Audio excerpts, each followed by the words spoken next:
ধামের মাহাত্ম্য সম্বন্ধে আমরা আলোচনা করি। প্রয়াগ কিসের জন্য বিখ্যাত, কিভাবে এই নাম হলো, এখানে কি কি দর্শনীয় স্থান রয়েছে, মহাকুম্ভের সময় আমাদের কেন আমরা স্নান করা উচিত, সেখানে দান করলে কি লাভ, বিবিধ বিষয়ে আজকে আমরা আলোচনা করার চেষ্টা করব। এই প্রয়াগ বলতে কি বোঝায় এবং এর কি মাহাত্ম্য আমরা বিস্তৃত বিষয় এখন আমরা তুলে ধরছি। যেহেতু প্রয়াগরাজ যে মহাকুম্ভ, এর বিষয় বিশদ বিবরণ আমরা তুলে ধরার চেষ্টা করছি। মনোযোগ দিয়ে শ্রবণ করার চেষ্টা করুন। আমরা সংক্ষিপ্তভাবে পূর্ণাঙ্গ বিষয় তুলে ধরার চেষ্টা করব। তো এই প্রয়াগরাজ গ্রহাণাম চ যথা সূর্য, নক্ষত্রানাম যথা শশী, তীর্থানাম উত্তমম তীর্থম প্রয়াক্ষা অনু উত্তমম।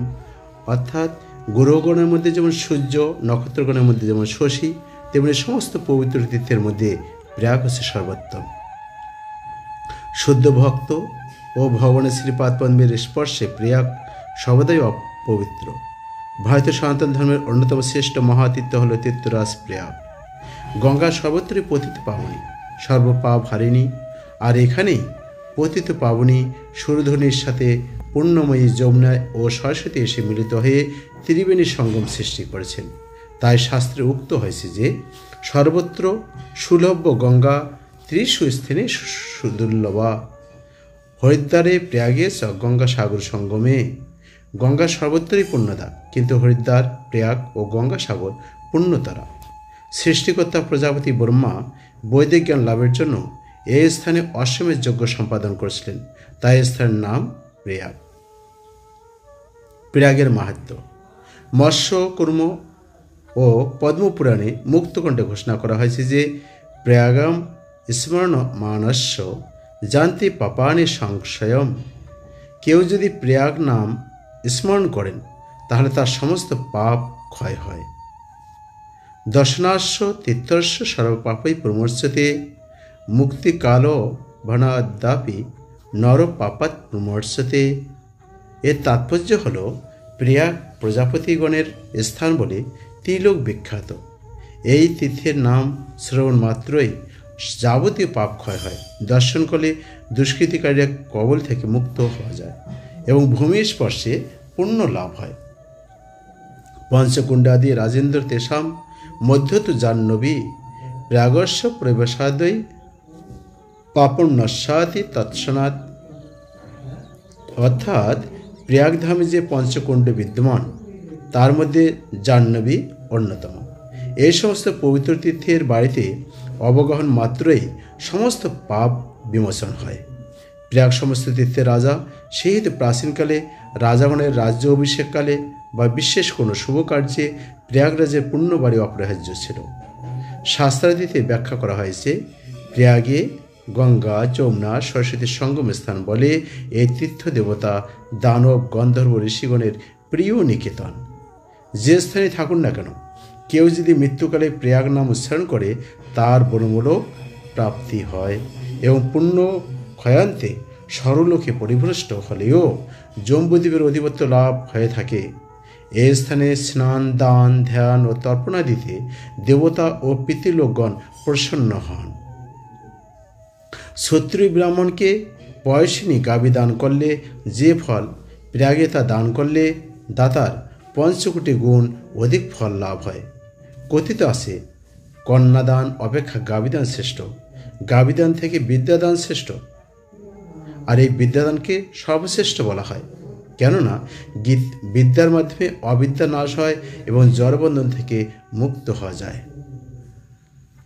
এখানকার যে দর্শনীয় স্থানসমূহ ত্রিবেণী সঙ্গম, বিন্দু মাধব, সোমেশ্বর, ভরদ্বাস, বাসুকী, অক্ষয়বট এবং শেষনাগ অন্যতম। প্রয়াগক্ষেত্রে ভগবান অষ্ট মাধবরূপে সুরক্ষা প্রদান করে থাকেন। শঙ্খ মাধব, চক্র মাধব, গদা মাধব, পদম মাধব, অনন্ত মাধব, বিন্দু মাধব, মনোহর মাধব ও অসী মাধব। এই অষ্টমাধবের মধ্যে বিন্দু মাধব হচ্ছে মধ্যমণি। প্রয়াগে পারমার্থিক, ঐতিহাসিক ও রাজনৈতিক বৈশিষ্ট্য। প্রজাপতির যজ্ঞক্ষেত্রে বলে এই স্থানের নাম প্রয়াগ খ্যাত। এটি শত অশ্বমেধ যজ্ঞ অনুষ্ঠান করে মহারাজ নহুষ ও তার বংশধর নৃপতিগণের রাজধানী ছিল। রামায়ণের যুগে এই স্থান ভরদ্বাজ, চ্যবন, অগস্ত্য প্রভৃতি মহর্ষিগণের তপভূমি ছিল।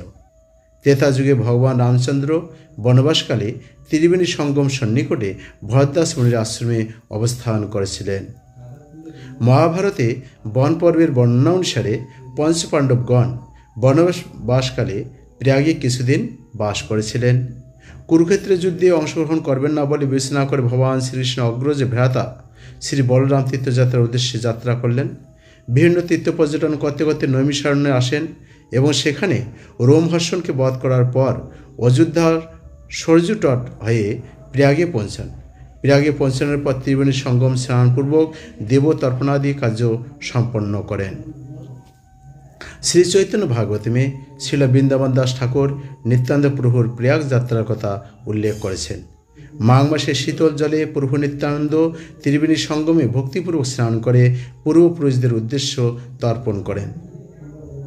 1434 অথবা 1435 শতাব্দে অর্থাৎ 1512 অথবা 1513 খ্রিস্টাব্দে শ্রী চৈতন্য মহাপ্রভু নীলাচল জগন্নাথপুরী থেকে বৃন্দাবন যাত্রাকালে প্রয়াগে পদার্পণ করেন। বৃন্দাবন থেকে ফেরার সময় মাঘ মাসে অর্থাৎ জানুয়ারি ফেব্রুয়ারি মাস কুম্ভমেলা স্থিত ত্রিবেণীতে সঙ্গমে দশাশ্বমেধ ঘাটে তিনি শ্রীপাদ রূপ গোস্বামীকে ভক্তিতত্ত্ব প্রদান করেন। পরবর্তীকালে রূপ গোস্বামীপাদ তা ভক্তির শব্দ সিন্ধু গ্রন্থে লিপিবদ্ধ করেন এবং হরিনাম সংকীর্তন হরে কৃষ্ণ কৃষ্ণ কৃষ্ণ হরে হরে, হরে রাম রাম রাম হরে হরে সকলকে কৃষ্ণ নামে প্লাবিত করেন। এভাবে রূপ গোস্বামীকে ভক্তিতত্ত্ব প্রদান করার পর তরাল গ্রামে বল্লভ ভট্টের আলয়ে শ্রী চৈতন্য মহাপ্রভু অবস্থান করলেন। যমুনার পরপরে তরাল গ্রাম, সেখানে কোটেশ্বর মহাদেব রয়েছে। প্রয়াগের অন্যতম আর একটি বিশেষত্ব হল আন্তর্জাতিক কৃষ্ণদের সংঘের প্রতিষ্ঠাতা আচার্য জগদ্গুরু শ্রীল প্রভুপাদ এই তীর্থে প্রায় 20 বছর বসবাস করেছিলেন। তিনি 64 গৌড়ীয় মঠের প্রতিষ্ঠাতা আচার্য ছিল ভক্তি সিদ্ধান্ত সরস্বতী ঠাকুর প্রভুপাদের কাছে 1933 সালে রূপ গোস্বামী গৌড়ীয় মঠে দীক্ষা গ্রহণ করেন। শ্রী চৈতন্য চৈতামৃত গ্রন্থের তাৎপর্য ছিল প্রভুপাদ লিখেছেন, কেউ যদি এখানে যজ্ঞ করেন তাহলে তিনি দ্রুত ফল লাভ করেন, আর এই স্থান আধ্যাত্মিক প্রভাবলব্ধ হয়, যার কারণে প্রয়াগে সাধু সন্ত মহাত্মাগণের এত আনাগোনা। প্রয়াগরাজ নামকরণ কিভাবে হলো? প্রয়াগ উত্তরপ্রদেশের একটি নগর। এটি প্রায় 65 বর্গ কিলোমিটার জুড়ে বিস্তৃত। ঐতিহাসিক কাল থেকে এই নগর প্রয়াগ নামে পরিচিত। 1533 খ্রিস্টাব্দে শ্রী চৈতন্য মহাপ্রভু অপ্রকটের প্রায় 39 বছর পর 1573 খ্রিস্টাব্দে মুঘল সম্রাট আকবর ত্রিবেণী সঙ্গমের নিকট একটি দুর্গ নির্মাণ করেন। মুসলমানদের ভারত বিজয়ের কাল থেকে প্রয়াগরাজ পাঠানদের অধিকারে চলে যায়। মুঘল সম্রাট আকবর এই নগর অধিকার করেন। পরবর্তীতে এটির নতুন নামকরণ হয় ইল্লাহারাজ, আর সেখানে নবনির্মিত দুর্গ প্রাসাদ মস্তক উত্তোলন করে। পরবর্তীকালে ইল্লাহারাজ নাম থেকে এলাহাবাদ নামটি সৃষ্টি হয়েছে। তারপর আগ্রা অযোধ্যা যুক্ত প্রদেশের রাজধানীতে রূপান্তরিত হয় এবং পরবর্তীতে এটি প্রয়াগরাজ নামকরণ হয়। গঙ্গা শ্বেতধারা, যমুনার কৃষ্ণধারা স্বতন্ত্র এখনও সেখানে বজায় রয়েছে। সাধু মুখে শোনা যায় যে সরস্বতী বদ্রীনাথ অতীত হয়ে আবার অন্তর্হিত হয়েছে এবং সেখান থেকে এক ডুবে প্রয়াগে এসে গঙ্গা যমুনার সঙ্গে মিলিত হন, কিন্তু তার ধারা লোকচক্ষিত অদৃশ্য। এখানে 3টি নদী একত্রে মিলিত হয়েছে বলে শাস্ত্রে একে ত্রিবেণী সঙ্গম বলা হয়। এখানে নদীর গভীরতা খুবই সামান্য। এই সঙ্গম স্থলে বালুচরে প্রতি বছর মেলা বসে। প্রতি 12 বছর অন্তর এখানে মহাকুম্ভ মেলার আয়োজন হয়।